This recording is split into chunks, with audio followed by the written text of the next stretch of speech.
Hello,အားလုံးပဲမင်္ဂလာပါ Cooking Therapy Channel မှာကြိုဆိုပါရစေ။ဒီနေ့မှာတော့ဘာကမိုးအေးလေးနဲ့ဆိုတော့အရန်စားကောင်းတဲ့ဖတ်ထုတ်ပြုတ်အရေးလေးနဲ့ပူပူလေးလှူစားပြသွားမှာဖြစ်ပါတယ်။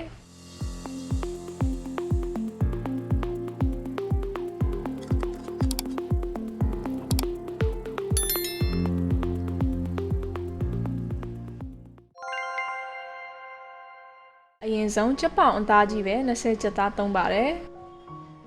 အသားကိုညံ့အောင်ကြိတ်ပါတယ်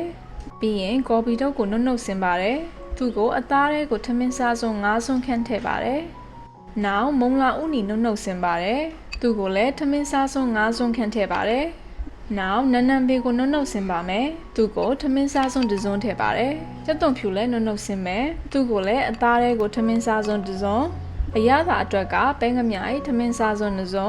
ခယူစီထမင်းစားစုံ2စုံနန်းစီမွေထမင်းစားစွန်းတစ်စုံကျက်သားမုတ်လက်ဖေးစွန်း2စုံငရုတ်ကောင်းအဖြူလက်ဖေးစွန်းတစ်စုံဒါကတော့ Elva 3နေကြဖာလာစိတ်အမုတ်ပါလက်ဖေးစွန်းတစ်စုံထည့်ပါတယ်တကြားထမင်းစားစွန်းတစ်စုံ baking soda လက်ဖေးစွန်း4ပုံတစ်ပုံကိုရေနှဲငယ်နဲ့ဖြော်ပြီးအသားထဲထည့်ပါတယ်ပြောင်းဖူးမုတ်ထမင်းစားစွန်း2စုံကျုပ်တစ်လုံးဖောက်ထည့်ပါတယ်အားလုံးကိုတေချာလေးနှံသွားအောင်နယ်ပေးပါတယ်တခြားကိုကြိုက်တဲ့အသားလည်းသုံးလို့ရပါတယ်နော်ပြီးရင်တော့ခဏလောက်အသားကိုအရသာဝင်အောင်နှက်ထားပါတယ်နော်။နောက်အရေးလုပ်ဖို့အတွက်ကြက်ရိုးသုံးပါမယ်။အယိုးကိုအိုးထဲမှာထည့်ပြုတ်ပါမယ်။နောက်ကျန်းသွန်ဖြူလေးမွားကိုဓာပြရိုက်ပြီးကြက်ရိုးပြုတ်ရည်ထဲမှာထည့်ပြုတ်ပါတယ်။ဂျင်းပြားနဲ့ငယ်ကိုလည်းအညီနှမ်းပြအောင်ထည့်ပြုတ်ပါတယ်နော်။အရေးထဲမှာကြက်သားထဲကအမဲဖက်လေးတွေထွက်လာရင်ဆဲထုတ်ပေးရပါတယ်နော်။ဒါဆိုရင်အရေးလေးကကြီးကြီးလေးရမှာပါ။မီးကိုအေးအေးပဲထားပြီးအဖုံးအုပ်ပြီးနိုင်ဝက်လောက်ပြုတ်ပေးပါတယ်။နောက်ဖတ်ထုတ်လုပ်ပါမယ်။အရင်ဆုံးပကံထဲမှာမကတ်အောင်ဂျုံဖြူပါတယ်။ဒါကတော့ ready made ဖတ်ထုတ်အရွက်ပါစူပါမားကတ်တွေမှာလွယ်လွယ်ကူကူဝယ်လို့ရပါတယ်နော်။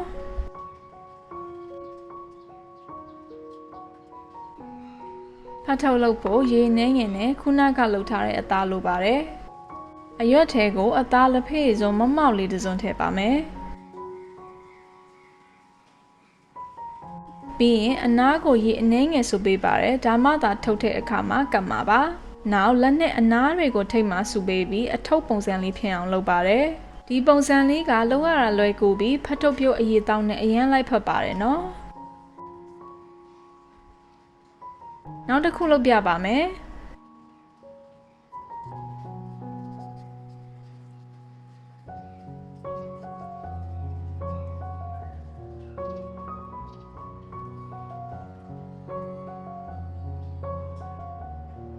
ဒါဆိုဖတ်ထုတ်လေးတွေထုတ်ပြီးပါပြီ။ဂျုံမုတ်အနှဲငယ်အပေါ်မှာထပ်ဖြူပေးပါတယ်နော်။တစ်ခုနဲ့တစ်ခုမကတ်အောင်လို့ပါ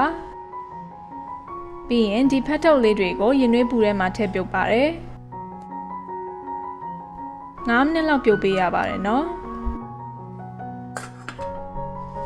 နောက်အရသာအတွက်ပဲကမြားရဲ့အကြည့်စွန်းတစ်ဝက်နှမ်းစီစွန်းတစ်ဝက်သကြားစွန်းတစ်ဝက်ကျက်သားမုတ်စွန်းတစ်ဝက်ငရုတ်ကောင်းအဖြူလက်ဖေးစွန်းတစ်ဝက်ကျက်သွန်မိတ်နှုတ်ဆင်းထားတာတစ်စွန်းထည့်ပါတယ်အရသာတွေအားလုံးကိုရောပေးပါတယ်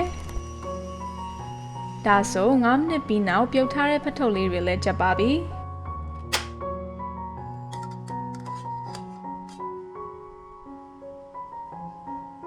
ပြီးရင်ဖတ်ထုတ်ပြုတ်လေးတွေကိုဆက်ထားတဲ့အရသာနဲ့ထဲမှာထည့်ပါမယ်Elva ကဒီမှာမွေးတာကြိုက်တော့တရုတ်နန်းလေးတွေထည့်စားပါတယ်။နောက်ပြုတ်ထားတဲ့ချက်ပြုတ်ရည်လေးရပါပြီ။အရည်လေးကကြီးကြီးလေးနဲ့မွေးနေတာပါပဲနော်။ဒီချက်ပြုတ်ရည်ကိုဖတ်ထုတ်ပြုတ်ထဲမှာရောထည့်ပါတယ်။နောက်ကျက်သွန်မိတ်ကြရင်ထည့်လို့ရပါတယ်။အရသာအလုံးကိုနှံ့အောင်ရောမွေပြီးရင်တော့သုံးဆောင်လို့ရပါပြီ။